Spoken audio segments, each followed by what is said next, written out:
The chip mug warmed my hands, the lukewarm tea doing little to soothe the icy dread that had settled in my gut. 6 months. 6 months of gut-wrenching suspicion, of stolen glances, of late nights at the office that stretched into early mornings, of a subtle shift in her perfume, a scent I didn't recognize, something musky and unfamiliar that clung to her like a second skin. 6 months of her laughter, bright and breezy, dismissing my concerns as the anxieties of a man clinging to a dying marriage. 6 months of carefully constructed lies, so expertly woven they almost convinced me. Almost. It had started subtly. A missed call from an unknown number, a deleted text message glimpsed on the screen's reflection. Then came the longer hours at work, the excuses that grew increasingly flimsy. A big presentation, darling, she'd say, kissing me quickly on the cheek, her eyes avoiding mine. A client dinner, she'd explain, returning late, smelling of expensive wine and another man's cologne. I'd swallow my anxieties, force a smile, and ask about her day, the questions hanging heavy in the air, unanswered. Eileen, my Eileen, the woman I'd loved with a fierce, unwavering devotion since university, the woman who'd promised forever, was systematically dismantling our life, piece by painful piece. We'd built a beautiful home together, a life filled with laughter and shared dreams. We were supposed to be happy. We were supposed to be in love. The thought twisted a knife in my chest. The evidence, while circumstantial, had become undeniable. I'd seen her, or rather, a blurry figure that was undeniably her, in a photograph posted on the Instagram account of a local gallery owner, a man with a reputation for charm and a penchant for younger women.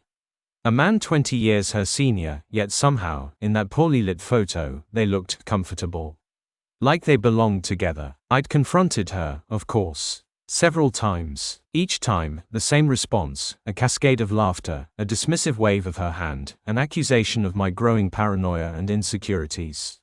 You're imagining things, Michael, she'd say, her voice laced with a weary patience that grated on my nerves. You're letting your work stress get to you. She'd pull me close, her touch cold and fleeting, a performance designed to quell my doubts. But the doubts remained, a persistent ache beneath the surface of our strained normalcy. Then came the detective. A last resort, a desperate act of a man clinging to the fragile threads of his sanity. I'd spent weeks agonizing over the decision, battling the guilt and shame, but the gnawing uncertainty had become unbearable. The detective's report, a stark, brutal document, detailed her movements, her meetings, her clandestine rendezvous. It was a cold, clinical dissection of our life, revealing the truth with a chilling precision.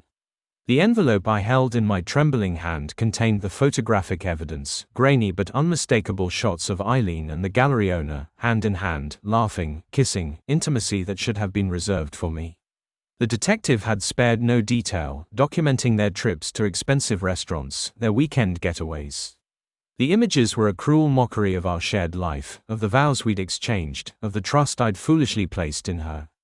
I'd chosen a neutral location, a small, empty conference room in the building where I worked. The sterile environment seemed fitting for the brutal conversation that lay ahead. She arrived precisely on time, her usual vibrant energy subdued, replaced by a nervous energy that vibrated in the silence between us. I watched her carefully, as she surveyed the room, her face a mask of controlled composure. I didn't speak. I simply placed the envelope on the table between us. The silence stretched, thick and heavy, punctuated only by the faint hum of the air conditioning. She reached for the envelope, her fingers trembling slightly. As she opened it, her eyes widened, the carefully constructed facade crumbling before my very eyes. The color drained from her face, replaced by a stark, ashen pallor. She didn't scream, didn't rage. She simply stared at the photographs, her breath catching in her throat. When she finally looked up, her eyes were filled with a raw, naked terror that was both horrifying and strangely satisfying. The years of carefully crafted deception, the layers of lies, had finally been stripped away, revealing the cold, hard truth. You had me followed, she whispered, her voice barely audible. I had the truth confirmed, I corrected, my voice calm, measured, devoid of emotion. The years of suppressed rage, of carefully concealed pain, coalesced into a chilling stillness. It wasn't anger that fueled me, it was a cold, detached fury. A determination to ensure she felt the full weight of her betrayal. The aggressive confrontation didn't come in the form of screaming or violence. It came in the form of controlled precision, the systematic dismantling of her carefully constructed life. Over the next few weeks, I acted. I quietly contacted the gallery owner's wife, providing her with the irrefutable evidence of his affair. The ensuing scandal ripped through the art community like wildfire, his reputation in tatters, his marriage destroyed. His career, once flourishing, collapsed under the weight of public condemnation.